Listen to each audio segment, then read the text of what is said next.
what's going on, everybody? How's it hanging? How's it happening? You guys know who it is. This is Kevin from the Chord Progression Podcast, brought to you by MSOTD Rocks, where rock and metal thrive. Happy Tuesday, everybody. It is September 22nd, and I've got a treat for you with this next half hour because I got to interview this band of chicks that absolutely rock like all hell out of Sweden. And if you kind of like that, think about like the bands that would play at like a Sturgis biker rally, because they got this like 80s vibe to them, but high energy, high pace, high impact, and I really can get behind their sound, so I think you should too. And you're going to enjoy this episode where we talk about their newest album, touring and playing shows in this COVID world on top of a fire truck and literally shaking it. And then also, we're going to close Wolski's. If you're from Milwaukee, you'll know what that is. And if you're not, we explain it in the episode, but we're going to do that. So please welcome to the podcast from the band ThunderMother, Guernica and Emlee. Are you guys ready? Because I certainly am. So let's go. Yeah. Well, ladies and gentlemen, boys and girls, listeners of the Chord Progression Podcast. I do not remember how I found out about this band, but I listened to them, and I mean, I was just transcended back in time to listening to music with my dad when I was like 2-3 years old, and we would just jam out on this incredible fast-paced 80s rock stuff, and I would try and like air guitar downstairs in the basement as a 3-year-old, just like, just having fun. It took me right back to this, so I really want to talk to this band, and I'm incredibly thankful that I'm able to. So please welcome all the way from Sweden, the band ThunderMother. Welcome Guernica and Emlee. So girls, welcome to the Chord Progression Podcast. Thank you. Nice to be here. Yeah, thank you for having us. Thanks for being on. How is everything going over in Sweden at this time of, well, this crazy 2020 world that we are in right now? Yeah, you know, it's sad times, but we're trying to stay positive, and we're actually one of the very few bands that are actually touring right now. So we're thankful and happy in all this misery, I guess. Yeah, exactly. We're just like Emlee said, we're very fortunate to be, I would say, probably the only band that has been touring and will be touring. So we, you know, it's not as much as we're used to, but it's definitely, we get to do what we love. So that's really great. So where exactly are you touring right now when it comes to, is it just in Sweden or is it in different countries in Europe, or where is it? Well, we've been mostly in Germany. We have a German management, booking agent, and like we're more or less like a German band. So when we did release the album on the 31st of July, we had 11 days that we got to do all these like Corona friendly shows. So we actually had our own fire truck. We played on the roof of that, and I think we just have a really creative team. So we got to do really interesting, cool shows, and now next we're going to Germany tomorrow for another week of Corona-friendly shows. And we also did a few smaller shows in Sweden, Corona-friendly as well. Mm-hmm. I mean, it's different from what we're used to, because we're really, a big part of playing live for us is to have the audience as a fifth member, and you know, where you can really feel the energy and heat from the audience. You know, it's kind of creating a big party. So I mean, it's a little unusual to have this, because when it's Corona friendly, it's kind of lame, to be honest. You know, people have to sit down, and they're like in Sweden, like we did 2 Corona shows this past Saturday, and there's only 50 people at each show. So it's like very limited. And also Swedish people tend to be kind of, you know, stiff. So it took a while for them to warm up, and it's kind of like you're just giving energy. But at the same time, I mean, we did get to do a show. Yeah, we're thankful. Anyway. We're still very thankful and grateful. And that's totally understandable, because even here over in the U.S. right now as well, it's just all the big shows that I'd be going to see, because I had like, I don't know, I was going to end up being like 40 or 50 shows I was going to get to go and see this year. Everything lined up, everything nicely, and all of a sudden it's just, since the whole entire shutdown thing happened, I've been to one, and it was for a much smaller band. I think there was like maybe 100 people there, and then I'm going to one tomorrow actually, and I don't know how many people are going to be there, but I got to drive like 3.5 hours to the show, but it's 2 bands that I've interviewed. So I'm like, I want to go hang out with them, see what all happens, and see what now like a Corona friendly show is. Cause when I go to a show, I'm used to getting hurt at shows, usually getting hit in the face with something, usually a flying elbow or just getting knocked around the mosh pit. But now I'm just like, oh, when are we going to get back to that? Because that's the kind of energy I just thrive on. And I know it's like at shows too and bands I've talked to, and it might be the same way for you, is if the crowd is just having this insane amount of energy, it's just you're feeding off that energy as a band. It's just kind of going back and forth where all of a sudden, by the time the show ends, it's just everyone's at this basically state where you're just thinking, yeah! Exactly. Yes. Yeah, we kind of missed that. We miss it a lot. But I mean, it doesn't matter to us if it's like 10 people in the audience, as long as they are like, yeah, you know, like you just showed us, demonstrated.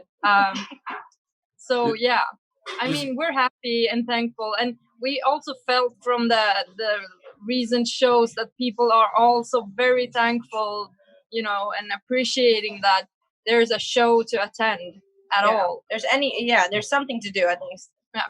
Yeah, because for a lot of people, including myself as well, just going to concerts, going to shows, it's kind of an escape from everything else that's happening in the world. It's time where you can just not have to worry about anything else going on, and you can just get lost and get real connected with the music that you know and love. So if there's going to be a show out there, people are going to gravitate towards that because they've gone through this whole entire year where everything has changed, all these different premonitions have happened, and you just kind of want to find the time to just get back to normal. And getting back to normal might be just rocking out, just going, yeah, just, you know, listen to some ThunderMother, or for me, so I'm wearing an Ice Nine Kills t-shirt, just going and just seeing a bunch of Halloween themed stuff going, and all of a sudden getting knocked around in a mosh pit. But it's just that whole entire premonition of just nothing else matters except for what's going on right now. Yeah. We have one of the songs of the new album. We play it live now, and Guernica says every night, like, I can't wait till the corona is over so you guys can mosh pit to this song, you know, to the mud. It's like, you know, it's you've listened to the new album, yeah? Yeah. Correct? Oh yeah. So Into the Mud is actually going to be our next single. Yeah. And we're shooting a video for it on Sunday. Yeah. And yeah, that song is all about moshing and festivals and just being crazy. And yeah, so even though they're sitting down, I'm definitely trying to like place a little like, you know, a little seed in their head about like, this is what I'm expecting, next summer when this shit is over, then I need to see some craziness in front of the stage because this is ridiculous. Like, sit down audience for a rock show.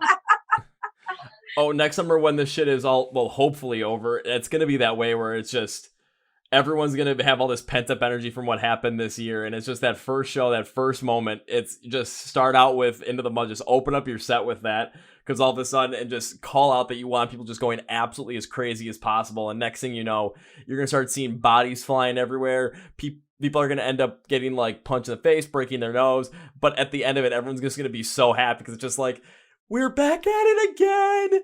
Yeah. I'll be flying out there. No. Yeah. And by saying like people be getting punched in the face and breaking their nose, more than likely, I always say this, if I'm at a show 95% of the time, that's going to end up being me. That ends up getting hit and just, oh well, just keep going. Great. So before I jump into the album, I do have to ask this question though, because you brought it up. What's it like playing on top of a fire truck though? Because that just sounds incredible. You go ahead. You go first. You know, for me as a drummer, I was very happy because, you know, it's very like a small thing. Yeah. So we were basically just placed next to each other on top of it. So for the first time, I was in the front of the stage. It was really nice. I was like, yay, people can actually see me now. And I really loved the fire truck. It was nice. But it was sometimes when the girls were like, you know, headbanging too hard, the whole thing was starting to bubble, you know, and some it was gonna fall over, you know. I was like, oh shit, I would just close my eyes and continue to play. And to me, it was like, I'm actually scared of heights. So it was like, I chose not to wear high heels. I mean, I don't wear very high heels, but like, at least it's like 5 centimeters. I mean, I think that's like 2 inches or something like that. About. So I chose to wear my like sneakers and just to be safe, and because I'm also very, very clumsy. So if anyone would fall off the fire truck, it would have been me, but luckily nothing happened and it was awesome. But yes, when we started headbanging, we were starting to get more comfortable and the whole thing was shaking. I was like, oh my God, this is not good. But it was a really creative way of playing a show. Yeah, and it felt really charming. Yeah, exactly. That has to be a real clear way. I mean, did you come up with that, or was it your management team that came up with that idea? Management.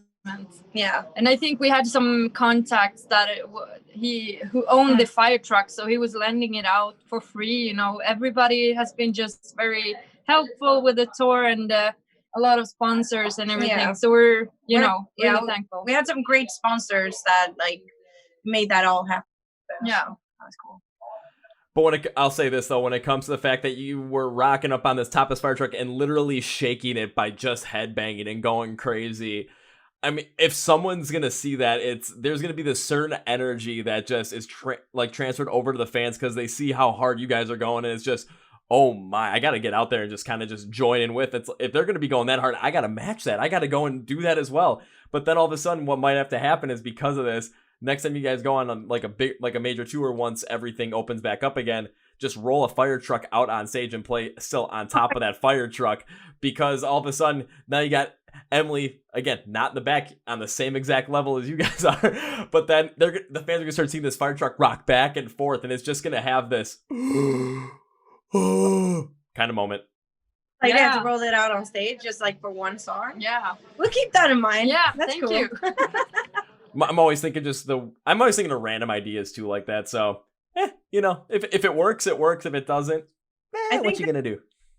We have like, our goals are pretty major and epic, and so once we do get to the place where we can play arenas, and I don't see why we couldn't do that. That sounds like a pretty cool part of the show.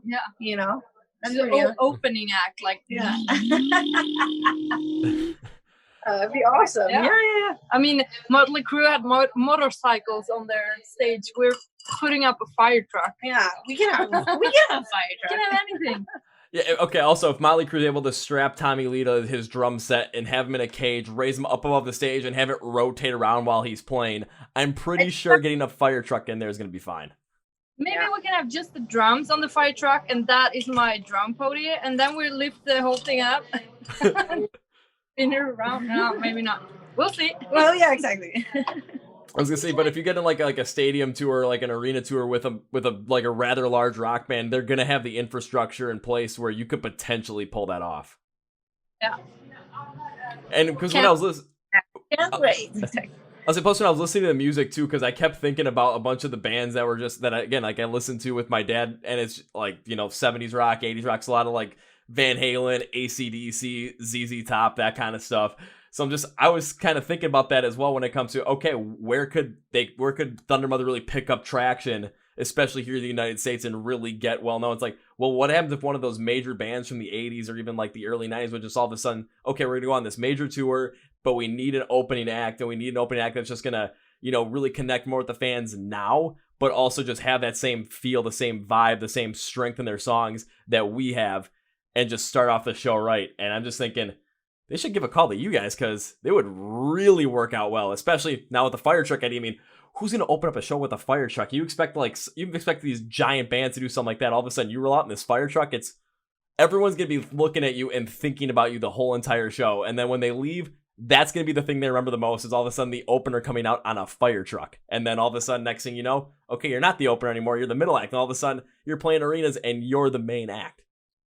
Yeah, that's a good plan. Let's stick to.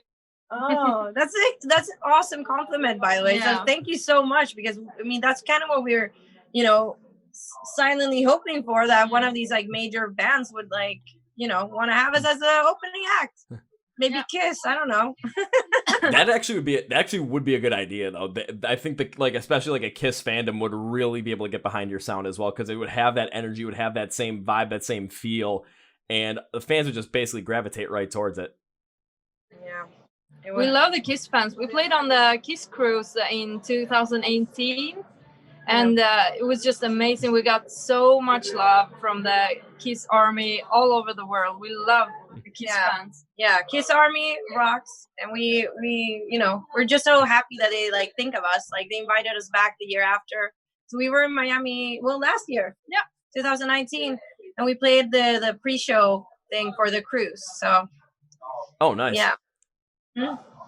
See, it's already tried and true. The fans already get down with your sound. It's tried and true. It should happen at some point, honestly. As long as they have I think they might have had one more tour still planned for Kiss, but might have been for this year. But of course, everything going down this year might get pushed off till next year. And I've been saying with a lot of bands too, there's going to be a lot of bands that are going on tours or had tours planned for 2020, where all of a sudden they're going to end up getting postponed, rescheduled, all that kind of stuff.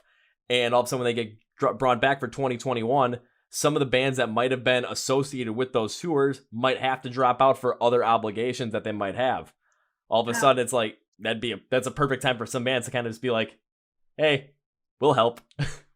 One really cool tour in the States with all these like legendary, bands from the 80s. That would have been really cool. I think it was like, wasn't it like Joan Jett and... Oh, yeah. And it was like a whole like super cool lineup, all these 80s rock bands. And I was thinking, I mean, that was already booked and whatever, but we would have been perfect there. Yeah, because it was Joan Jett and the Heartbreakers, Def Leppard, Poison, and Motley Crue was the headliner. I believe those were the four.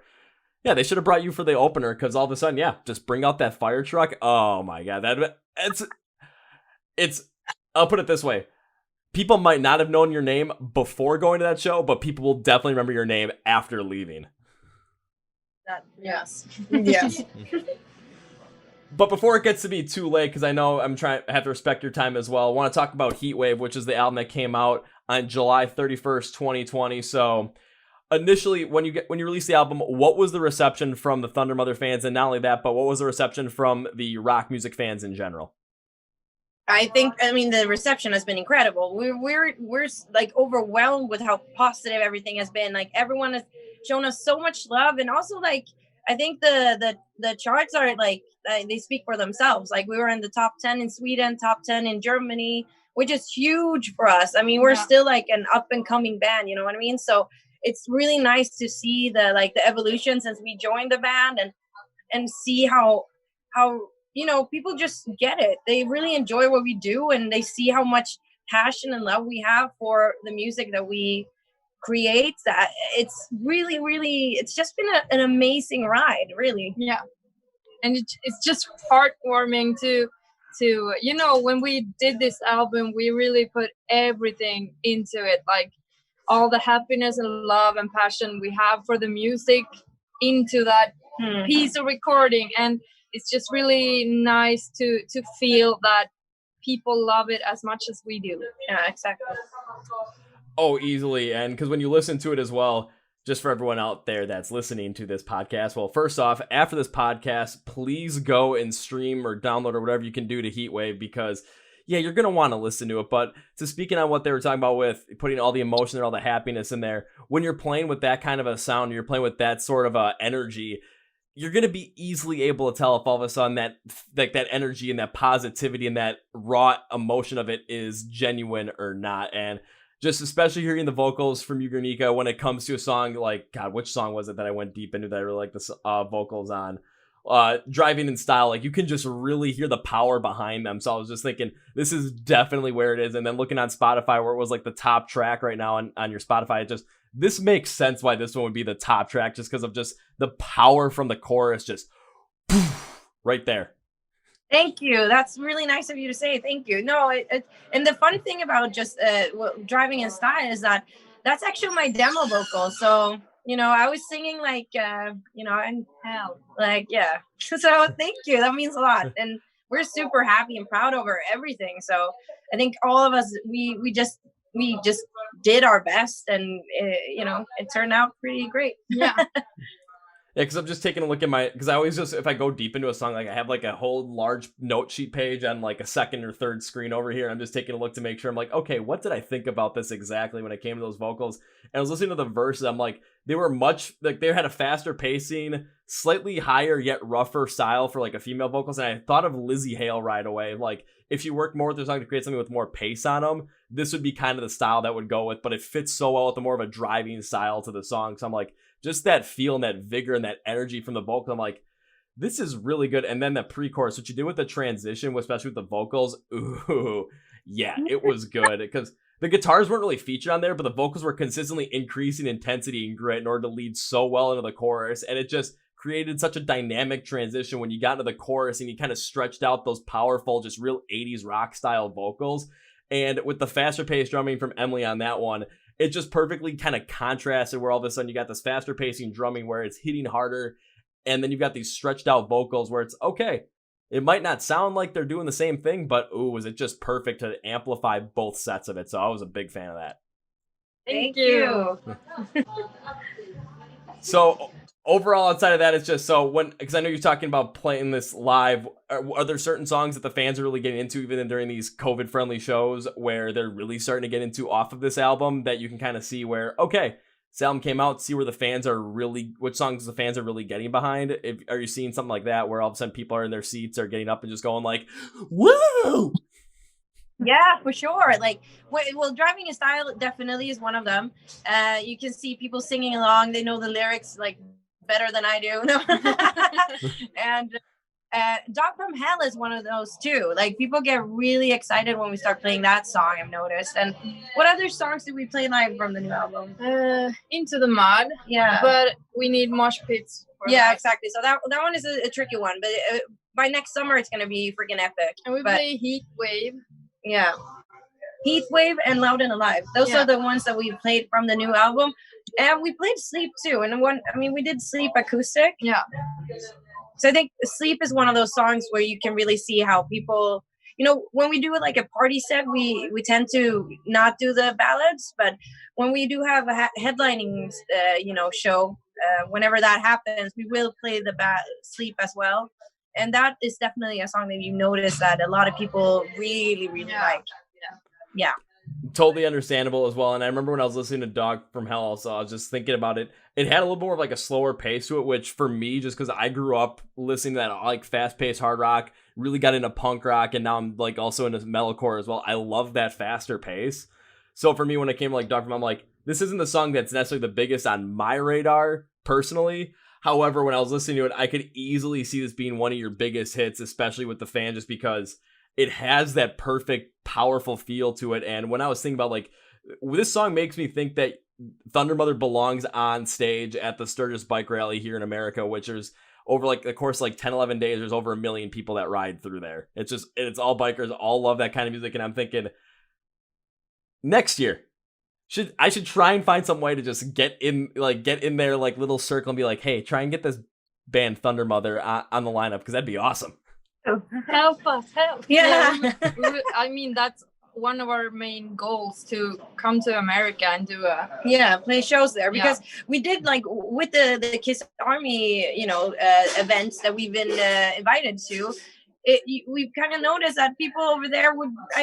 We're pretty sure people would enjoy what we do, and we do put on a really fun rock show. So we're just hoping that we get over there as soon as possible. And I think that if it wasn't for COVID, we would have been there this year. Yeah. And so by next year, hopefully, either we do it with the, something or, but yeah, we definitely want to do that. So please go talk to them.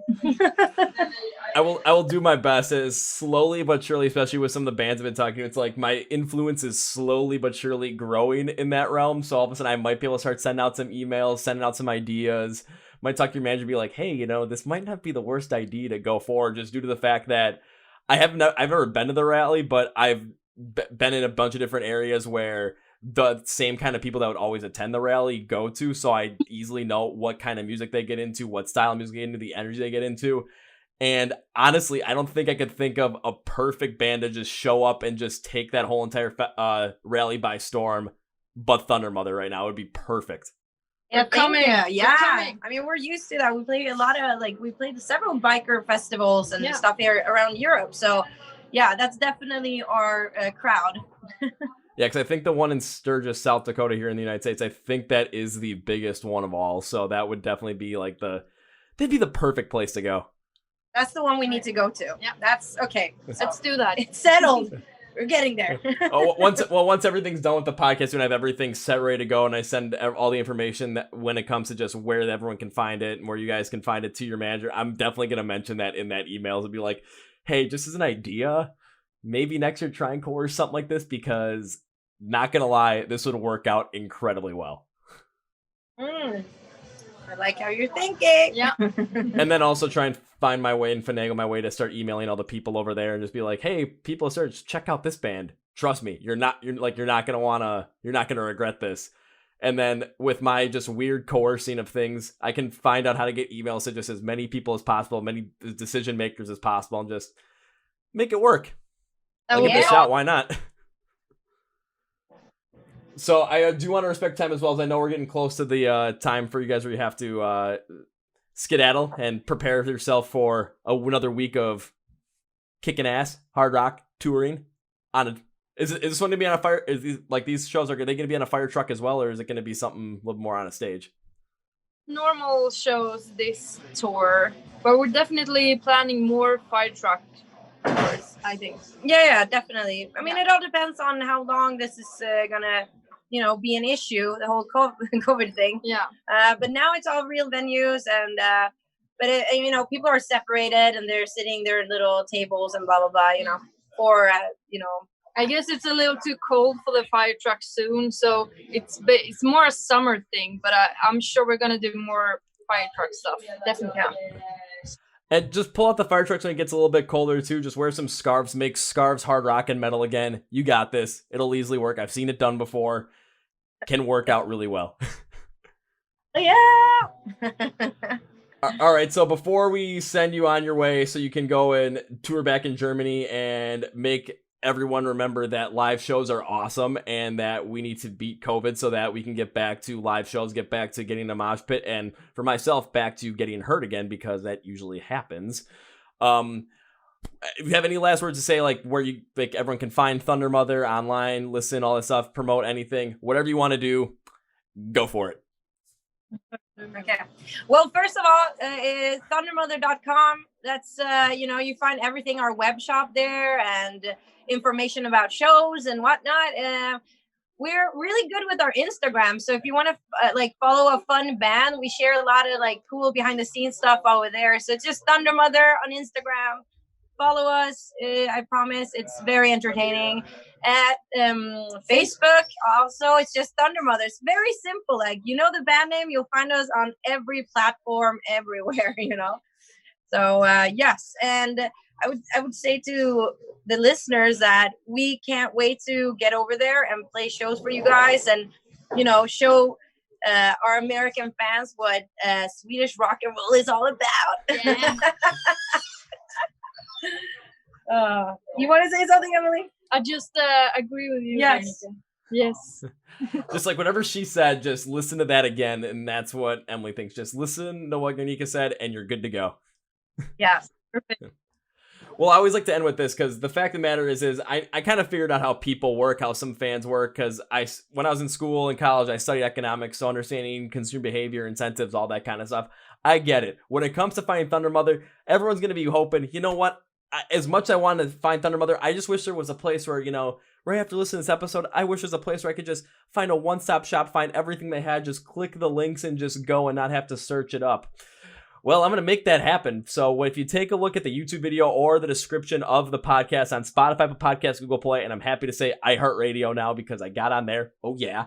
If you look at the description on there, you'll see Find ThunderMother online, and everything I can find on when it comes to social media, when it comes to their website, where you can buy their merch, which you should, where you can stream their music, which you should. I'm going to put all the links there so you have no excuse not to get into ThunderMother and listen to them. So I'm taking out any excuse.